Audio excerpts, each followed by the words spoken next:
Hi everybody, and welcome to my channel. I'm Sandra from Sandra's Homespun Life. In today's video I'm going to be making a recipe, and it's called walking taco casserole. It's very simple, comes together quick, and it really hits the spot.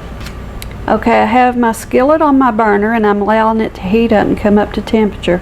And so for my first step, I'm going to add about a pound of ground beef to my skillet. If you don't want to use ground beef, you can substitute ground chicken or ground turkey. It's very versatile in that way, so just use whatever you prefer to use. So that's what I'm going to do right now. I'm going to add my ground beef to my skillet.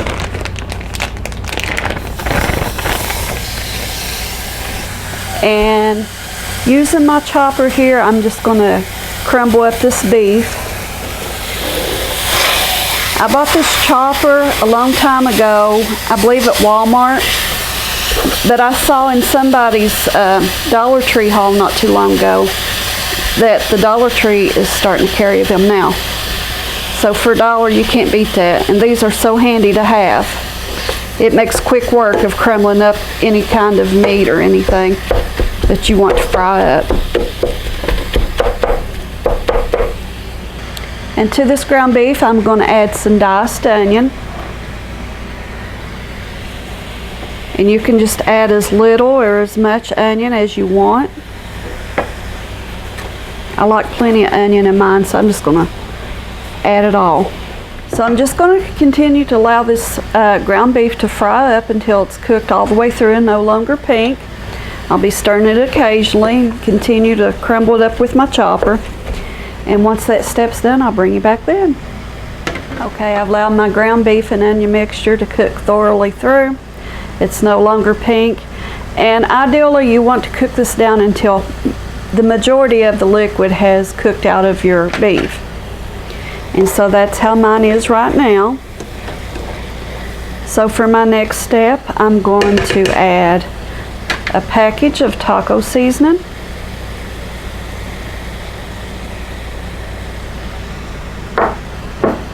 And a can of Rotel.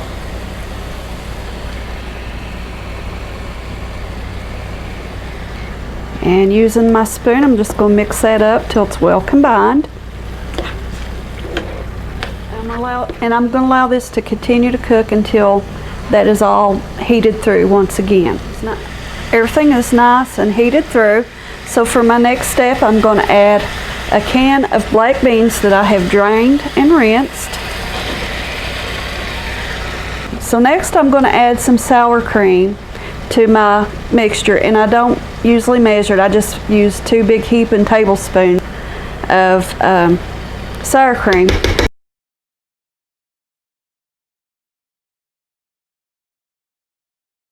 So I'm going to turn off my heat now, and with my spoon I'm going to continue to stir this around and mix everything together, and I'm going to allow that sour cream to melt and blend in with this mixture really well.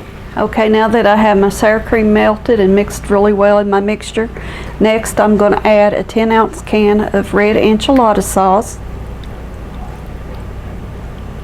and I'm going to stir and mix that up. I have my mixture set to the side. So for my next step, I took one of these aluminum pans. Just take any large casserole dish you have, and I've greased it lightly with some vegetable oil spray. And I have a bag of it's the generic for the Frito corn chips. I gave like 60 or 70 cents for this bag, and it's the generic store brand compared to giving, I think it's $2.50 for the actual Frito brand, and these work just as good. So cut corners and save pennies when you can. So what I'm going to do is I'm going to take about half of this bag and pour it into the bottom of my pan and make a layer of corn chips.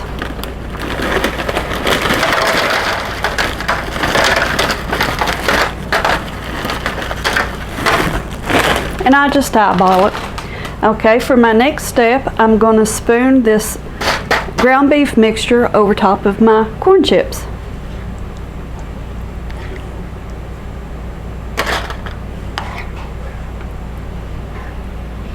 And I'm only going to use about half of the mixture to go over top of the corn chips.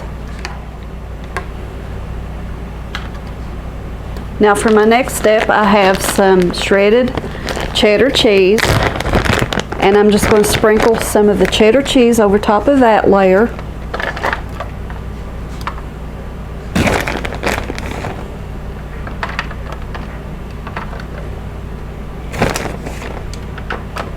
There we go.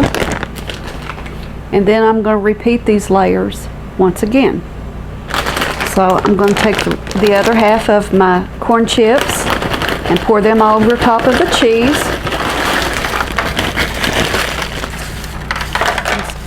Next, I'm going to spoon the other half of my ground beef mixture over top of the corn chips, just like before.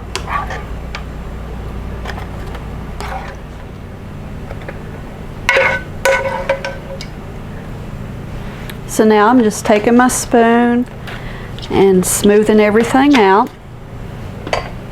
And last but not least, another layer of shredded cheese.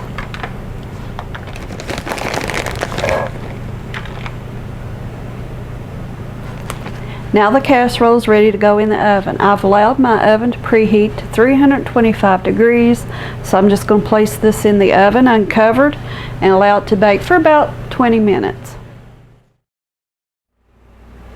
I have my casserole out of the oven, so it's ready to go. Now you can optionally add extra items to customize it to how you would like to eat this, or you can just eat it as is. You can add you some shredded lettuce to it. You can add some diced tomato, sour cream. You could add some avocado, pecani sauce. You know, just whatever that you would typically like with tacos. So I hope you've enjoyed today's video. This is a great recipe. I hope you'll give it a try. And until next time, guys, bye.